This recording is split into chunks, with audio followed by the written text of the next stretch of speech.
Aujourd'hui, on est reparti pour un nouvel épisode de Sur la piste et aujourd'hui, on reçoit Virginie Dujardin. Bonjour. Bonjour Maxence. Merci beaucoup d'avoir accepté notre invitation pour l'interview. Aujourd'hui, on va marcher un peu sur la piste, discuter de ton parcours, ton rapport à la course à pied, parce que je pense qu'il est super intéressant de le partager avec les gens qui nous regardent. Et donc, on est parti pour marcher ensemble. Alors moi, la première question que j'aimerais te poser, c'est pourquoi avoir choisi la course à pied comme sport? Parce que pour moi, c'est un sport qui est plus abordable, c'est moins coûteux. Alors, on peut sortir de chez soi, donc prendre la porte, courir dès chez soi, revenir chez soi, pas prendre la voiture pour aller se déplacer. Alors, c'est un sport qui peut se faire de manière individuelle et collective. Donc, on peut courir seul, tout comme on peut courir en groupe, quoi. Ce qu'on n'a pas généralement dans les autres sports, parce qu'on se retrouve tout de suite en collectivité, donc on a les deux. Donc je trouve ça intéressant, quoi. Enfin, on court au moment où on veut, on ne doit pas dépendre, on ne va pas se dire voilà à telle heure ou attendre les ouvertures, on peut sortir de chez soi et courir. Tout à fait, qu'il pleuve, qu'il neige, qu'il vente. À tous les temps. C'est ça, quand on veut.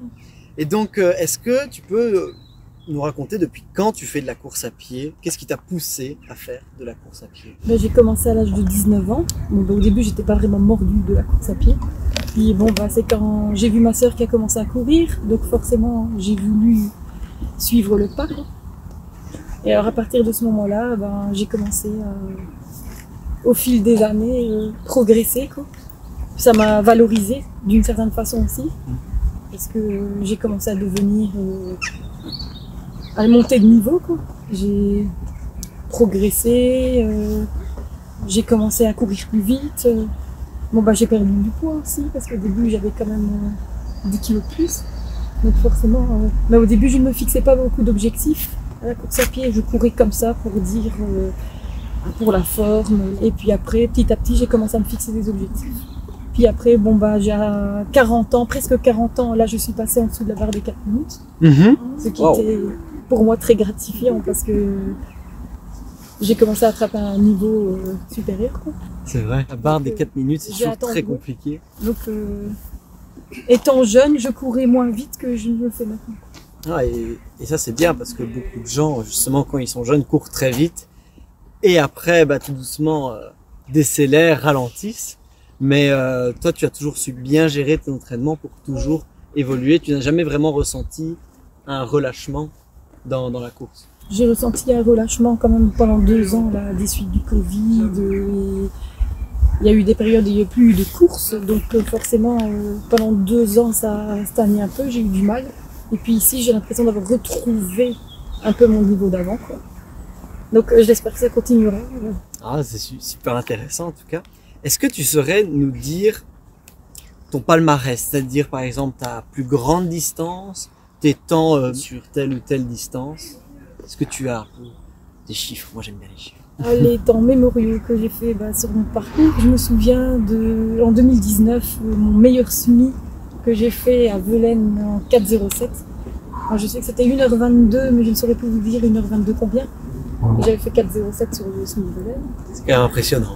Puis déjà courir d'avoir fait, j'ai fait 2 fois, reproduit 2 fois sur Velaines aussi, 2 courses en dessous des 4,10, donc 4,09 en 2017 et 4,07 en 2019. Et alors un Blicky, dont je me souviens aussi, où j'ai fait 3,53 sur un 11,800. Et alors pour moi, ce qui reste mémorable quand même, c'est la première course de l'accro que j'ai fait en dessous des 4 minutes, c'était Pipé en 2016. Sinon, hormis ça, j'ai été courir en Flandre, quoi. Et dont j'ai fait des moyennes de 3,47 au kilomètre, qui est plus plat que par ici, bien sûr. Oui, mais ça reste quand même impressionnant. Ah oui, non, c'est sûr, c'est sûr. Un marathon, déjà de fait ou jamais? Et pour l'instant, je ne me fixe pas d'objectif sur le marathon. Tant que je reste performante, on va dire, je ne me le suis jamais fixé comme objectif parce que comme j'ai des problèmes de hanche, j'ai pas envie d'user, on va dire, ma hanche jusqu'à la corde, donc je préfère garder des distances raisonnables. D'accord. On te connaît un peu dans la région pour ta première place en tant que femme à l'accro. Comment c'est arrivé? Est-ce que c'est arrivé progressivement ou la première place est arrivée très très vite, tu as su vite te démarquer des autres Et qu'est-ce que ça te fait aujourd'hui d'être première dame à l'accro? Au début, quand j'ai couru sur l'accro, c'était en 2007. Non, j'étais pas... même avant, quand j'ai commencé à courir à l'âge de 19 ans, au début, je ne me fixais pas d'objectif. Je courais comme ça, pour dire, voilà, dans un groupe, courir en nombre. Puis après, petit à petit, quand j'ai commencé à progresser, j'ai commencé à me fixer des objectifs. Donc 2007, là, j'ai commencé à, on va dire, accrocher certaines rivales. Et là, j'ai calqué la course sur la première dame. Et alors, j'y suis arrivée. Et puis je suis passée devant, mais malheureusement cette année-là, je me suis fait une fracture de fatigue, si je sais plus bien. Donc je suis restée sur la touche pendant 7 mois. Mais j'ai repris ma revanche en 2008 et là, pour la première fois, j'ai gagné l'accro. Et puis 2009, j'ai encore progressé. Voilà, je suis première dame, c'est bien. Mais généralement, être première, c'est bien, mais je ne me fixe pas souvent cet objectif-là. Moi, cet objectif, c'est de progresser, de continuer à courir au top, comme on va dire. Je préférerais faire, par exemple, finir 3e dame et avoir des très bonnes performances dont je suis satisfaite, que de finir première, par exemple, et de ne pas être satisfaite par les performances. On va dire, à mon âge, on ne progressera plus, mais j'essaie de garder le plus possible la force, la forme, pour maintenir mon niveau. Ah, c'est super en tout cas. Est-ce que tu ressens une réelle différence d'être une femme dans le milieu de la course à pied? Est-ce qu'il y a plus de reconnaissance? Actuellement, maintenant, oui, parce que maintenant, on a fait les dossards hommes et femmes. Donc maintenant, il y a le dossard 1 pour la première de l'accro. Alors qu'avant, on ne faisait pas de différence. Parce que maintenant, moi, j'ai mon numéro 1 et l'homme a son numéro 1. Donc de ce côté-là, l'égalité homme-femme. D'accord. Bah oui, c'est vrai que à ce niveau-là... Et puis pour les autres femmes, c'est intéressant aussi parce que tu as certaines femmes qui sont assez loin, qui se retrouvent avec un gros nombre et là, qui ont un nombre quand même bien diminué par rapport à avant. Oui, c'est vrai que... Et puis, ça ajoute plus de cachet quand on voit un numéro 2 sur le dossard d'une femme plutôt que... Ouais, le dossard 100 ou... Oui, c'est ça. Si c'est un dossard 100, c'est déjà beaucoup moins glorifiant. Donc c'est vrai que c'est très intéressant qu'ils aient mis en place ce système. Ici, aujourd'hui, moi j'aime bien poser cette question, si tu devais conseiller à quelqu'un de courir, de se lancer dans la course à pied, qu'est-ce que tu lui dirais? Que ce soit un garçon ou une fille? Je lui dirais c'est bien, c'est super de courir parce qu'on dit souvent, on préconise souvent aux jeunes de se bouger, de faire du sport, de s'aérer, mais d'aller doucement. Quelles que soient les capacités de la personne, il faut respecter ses limites. Voilà, de ne pas s'entraîner n'importe comment, d'avoir une bonne paire de chaussures. Et puis ça leur permet de s'aérer, de se vider la tête. Beaucoup d'aspects positifs. Aujourd'hui, comment tu organises tes entraînements? Est-ce que tu as un coach? Combien d'entraînements tu fais par semaine? Oui, mon coach, c'est Monsieur Desjardins. Oui, qu'on a interviewé la fois dernière. Voilà. Et alors, je m'entraîne 4 fois par semaine, mes courses comprises. Alors, je fais un entraînement spécifique par semaine, donc soit 5 fois 1000, soit des blocs. Tout dépend en fonction de ma forme. Et alors, quand il y a les semis qui approchent, généralement, on fait une sortie au moins de 20 km, 21 km par semaine. Ah oui, c'est très intéressant. Est-ce que tu fais plus souvent de l'endurance fondamentale et puis parfois des fractionnés ou plus des fractionnés que de l'endurance fondamentale? Non, généralement, je fais plus d'endurance que de fractionnés. Je pourrais travailler plus vite si je voulais ou plus dur, mais je ne peux pas non plus à cause de mon problème mécanique, parce que j'ai quand même des problèmes de hanche, donc je ne peux pas travailler non plus comme un forçat. Sinon, alors, je pense que je ne saurais pas courir, je n'aurais pas su tenir dans le temps comme ça aussi longtemps. Donc si je veux garder le plus longtemps possible la forme, je suis obligée de faire avec. Ça va toujours, Virginie? Ça va. Ça va, Maxence a été gentil avec toi? Oui, très gentil. C'est bien, maintenant il doit se taire, il est à la caméra, il ne peut plus rien dire. Bon, allez. Tu sais, ici on marche, on a la chance qu'il fait assez sec, mais c'est aussi l'un des plaisirs de la course à pied, finalement, de pouvoir sortir, de découvrir des villages en plein air, non? Oui, ça fait plaisir, oui, parce que dans les cours, on entend le bruit des oiseaux, on est dans la nature. C'est un des seuls sports où on peut se retrouver dehors, on va dire. Pleine nature, où on peut courir où on veut. Donc on peut choisir ses endroits d'entraînement tout en étant dehors, en s'aérant, en prenant l'air. Et est-ce que justement tu es très dépendante des conditions météorologiques, par exemple? Est-ce que tu t'entraînes quand même quand il pleut, quand il fait du vent, Ah quand ouais, il moi fait qu'il froid? pleut, qu'il neige, qu'il vente, n'importe quel Ah temps, oui je vais courir. Hein. Ah oui. Je chausse mes baskets. Parfois il faut du courage parce qu'il y a des moments où on resterait au coin du fauteuil, près du feu on va dire. Que là, non, on se dit, voilà c'est le sport. Il faut s'entraîner. J'ai mes 4 fois semaine, je dois les faire, hop. Même s'il pleut, il faut aller courir. Même s'il neige, il faut aller courir à n'importe quel temps, même très chaud. Et alors, chose importante, toi, tu n'as jamais peur d'aller courir seul? Non, je n'ai pas peur de courir seul. Ça fait toujours plaisir parfois de courir avec quelqu'un parce qu'on peut papoter en courant. Mais courir seul, c'est intéressant aussi parce que le fait de courir seul, on ne doit pas dépendre de quelqu'un. Donc on va courir, on ne doit pas dire ah bah tiens l'autre ne vient pas ou un tel. Là on va courir en fonction de nos heures. J'ai envie de courir maintenant, je vais courir maintenant et je ne dois pas dépendre d'une deuxième personne. Oui, tout à fait, parce que j'entends souvent des coureurs dire ah oui, moi je n'arrive pas à me motiver si je ne cours pas avec d'autres personnes, il faut qu'on soit en groupe. Toi, tu n'as pas besoin de cela pour trouver cette motivation. Non. Je vais courir, je me dis bah voilà, 9h30, hop, je m'en vais courir, il fait chaud, bon bah je vais courir plus tôt. En fait je ne vais pas courir à des heures spécifiques, quoi. Je préfère principalement courir le matin, mais voilà quoi. Quand j'ai envie de courir, je suis partie. Ok, c'est génial. Virginie, tu as parlé longuement avec Maxence de tes nombreuses victoires, déjà que ce soit à l'accro ou autre. Maintenant, quand tu démarres une course accro, bon, tu es quasi assuré d'être au moins sur le podium dames, vu tes performances. Est-ce qu'il y a un moment, un risque de suffisance en se disant que c'est un petit peu trop facile quand on est habitué à gagner? Si, il y a des moments où je me dis oui, c'est trop facile, qu'il y a des fois il manque un peu de rivalité. On aimerait bien parfois trouver plus fort que soi pour avoir un peu ce peps, de devoir se battre, cette combativité, pouvoir aller essayer de se fixer à une personne, par exemple, pouvoir calquer sa course sur ce qui arrive parfois, quelqu'un qui est plus fort que toi, pouvoir calquer ta course dessus et essayer de te dire, allez, est-ce que je vais savoir la suivre en fonction de tes capacités, pouvoir suivre cette personne et voilà, pouvoir se dire, voilà, je vais essayer, on essaye de se surpasser d'une certaine façon. Quand on n'est pas tout seul et que tu as quelqu'un de plus fort devant toi, on peut se surpasser, essayer d'aller un peu au-dessus de ses limites. Mais bon, là, Jean-Robert est là pour te dire attention, Virginie, tu dois faire mieux. Oui, c'est ça. Mais bon, moi, généralement, c'est l'objectif que je tiens toujours, c'est que je me dis, la performance, essayer de faire mieux. Par exemple, l'année précédente, par exemple, une course, j'ai fait autant, j'aimerais bien, pourquoi pas essayer de faire le même temps ou un peu améliorer ce temps si c'est possible. Parce que, comme on dit, il y a toujours des hauts et des bas. Il y a des moments, il y a des jours où on est un peu plus en forme, et des jours où on est un peu moins. Ça dépend aussi des paramètres. Il y a plus de vent, qu'il a fait plus chaud. Déjà, moi, ça me fait déjà plaisir quand je cours bien. Et puis le fait de pouvoir le dire à mon coach, voilà, j'ai su faire ça, je suis heureuse aussi, quoi.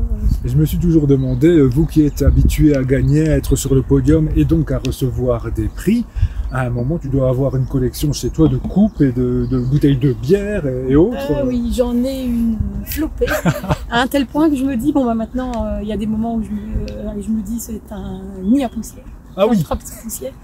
Je me dis pourquoi pas faire plaisir à une association, ce que j'ai fait ici la semaine dernière.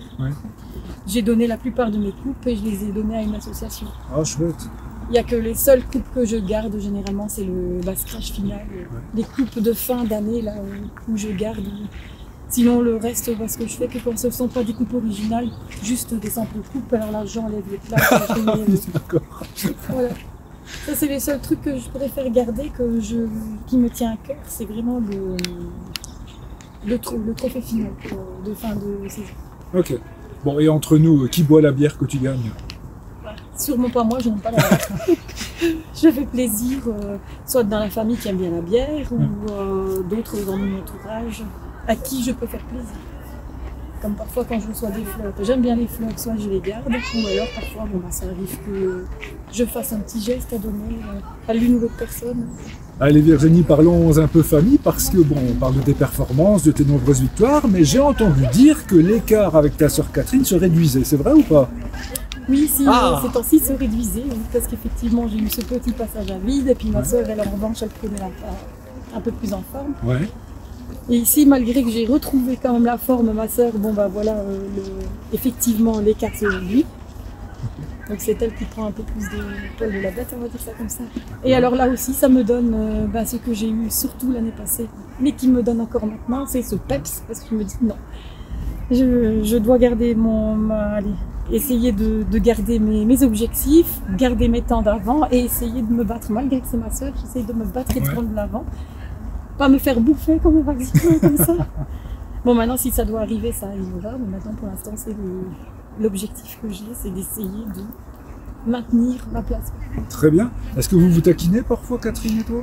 Oui, ça arrive Ouais. qu'on se taquine, qu'elle me dit ouais, je vais t'avoir, je vais, ou alors ouais, c'est ça, je vais passer devant toi, tu vas voir, je vais te battre. Ah, je dis ben, je le souhaite pour toi, bon, ben, je le souhaite, c'est sûr. Et laquelle a donné le virus de la course à l'autre? C'est ma sœur qui a donné le virus, qui m'a donné le virus. Ah ouais. Oh, le regret qu'elle doit avoir. Et toujours en parlant de famille, on peut aussi saluer Oxane. Oui, ma fille Qui court bien. aussi à pied, qui a fini par attraper le virus également. Comme quoi? Donc de nous voir courir, du coup, bon, elle a voulu courir aussi. Et qui, elle aussi, progresse quand même assez bien aussi. Donc qui commence aussi à réduire l'écart. Bon, bah, elle, maintenant, elle est jeune, donc elle peut encore progresser. Maintenant, ma sœur, Catherine, bon, bah, c'est la dauphine, comme on dit, la plus leader de la cour, parce qu'elle finit souvent deuxième. Ok, entre nous, parce qu'on lui posera la question un jour, hein. Mais elle a envie d'être numéro 1? Je ne sais pas, je pense que oui, qu'elle aimerait bien. Elle a déjà gagné une fois la Cro en 2000. Et Mais maintenant qu'il y a le dossard féminin, peut-être que... qu'elle se dit peut-être qu'un jour, oui, pourquoi pas. Tout comme ma fille, là, elle l'exprime souvent, qu'elle aimerait bien un jour. Ah gagner oui. la Cro. Ah, ça met la pression sur la maman, là. Ah oui. Elle va dire, j'aimerais bien d'avoir ton niveau. Moi, je dis, pourquoi pas si, Mais bon, pour l'instant, tu tiens toujours le bon bout. Ouais, Ça ouais. se passe bien. Et tant que je tiens le bon bout, si je peux encore vivre de bonnes années, ce serait bien. Ah, ouais, d'accord. C'est ce que je me dis, en tout cas, j'essaye de positiver en me disant, allez, encore de bonnes années devant moi, profiter au maximum, Et on verra bien. et on verra On bien. verra bien. Maintenant, j'espère qu'on vivra le plus longtemps possible, même si on sait qu'on gardera plus le niveau vitam aeternam, comme on dit. Moi, ce que j'espère, c'est qu'on vivra le plus longtemps possible pour déjà ne plus aller garder la forme, garder la ligne aussi. Donc, voilà. Et dire qu'au départ, tu étais plutôt dans le judo et la natation. Oui. C'est fou, ça, quand même. Oh, oui, j'aimais bien le judo, la natation. Je ne pensais pas du tout à la course à pied à l'époque. Ça ne me disait rien du tout. Moi, c'était plutôt la défense. Donc le judo pour se défendre. Et la natation pour se muscler, parce qu'on dit que c'est un sport assez complet. Donc ça te muscle tout le corps, quoi, d'une certaine façon. Et au final, quand tu vois ton parcours, aucun regret d'avoir abandonné ces deux sports-là? Bah non, parce que c'était assez coûteux, donc je ne savais plus suivre au niveau. Et puis je n'avais plus beaucoup de temps non plus. Bon, pour terminer l'interview, j'ai envie de parler de quelque chose qui n'a rien à voir avec la course à pied. Tu collectionnes les schtroumpfs, Virginie. Ah oui. Mais c'est incroyable, ça. Raconte-nous, d'où c'est venu, ça? Ah bah je sais pas, quand j'étais petite, j'aimais bien lire les BD Schtroumpf. Je regardais beaucoup ces dessins animés Schtroumpf. Et ici ça me refait penser, je les collectionne parce que ça me refait penser à mon enfance, d'où je regardais ce dessin animé. Et je sais pas, j'ai craqué sur ces petits bonshommes bleus là. Et alors évidemment, moi maintenant on me surnomme, sur mon Facebook Nini Schtroumpfette, Ouais. parce que Nini diminutif de mon prénom, et Schtroumpfette parce que je collectionne les Schtroumpfs. Donc on a allié les deux, le surnom et les Schtroumpfs. Bon, à la limite, on peut balancer, hein, puisque Jean-Robert et Catherine collectionnent tout ce qui est en rapport avec le village de Gorin-Ramcroix. Ah ouais. Donc, voilà, Ah oui, chacun voilà. son truc, finalement. Chacun sa collection. Bon, je ne sais pas, c'est quoi le plus intelligent, les Schtroumpfs ou Gorin-Ramcroix, d'après toi? Je sais pas. Taquine-les un peu, vas-y. On va dire que Gorin-Ramcroix c'est plus, on va dire, plus instructif, t'apprends quelque chose, que les Schtroumpfs, voilà, c'est une petite déco, on va dire ça comme ça. Très bien, il en faut. Un tout grand merci à toi, Virginie, pour cette interview. C'était super agréable. J'espère que tu as passé un bon petit moment avec nous aussi. Ah oui, merci, on a eu un agréable moment et puis ça m'a honoré aussi. C'était donc un nouvel épisode de Sur la piste. Il y en aura d'autres. Nous avons d'autres invités qui sont prévus, mais on ne vous dira pas lesquels. Ce sera la surprise. Merci d'avoir regardé la vidéo jusqu'au bout. À très bientôt et courez bien.